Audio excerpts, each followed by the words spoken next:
How can one book mean so many things? Can Frankenstein be a feminist story about the horror of men creating life and a Marxist story about an abandoned worker rising up against his creator? And can both be right?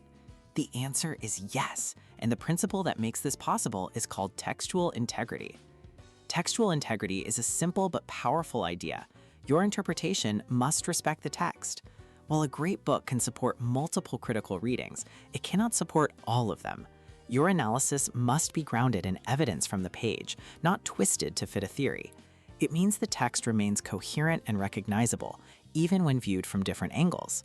For example, Mary Shelley's Frankenstein. A feminist reading highlights Victor's usurpation of female reproductive power.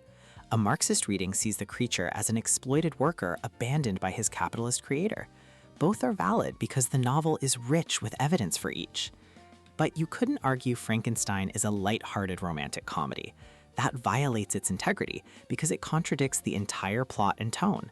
You can't claim Hamlet is about climate change because there's simply no textual support.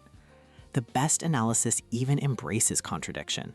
In The Tempest, Caliban is called a savage slave, yet he's given some of Shakespeare's most beautiful poetry. A weak reading ignores this. A strong one digs in, arguing this tension is the point. It reveals the text's deep complexity. So textual integrity isn't a limitation.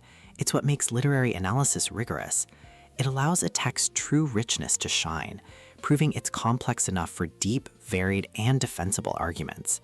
It's the difference between a wild guess and a brilliant insight.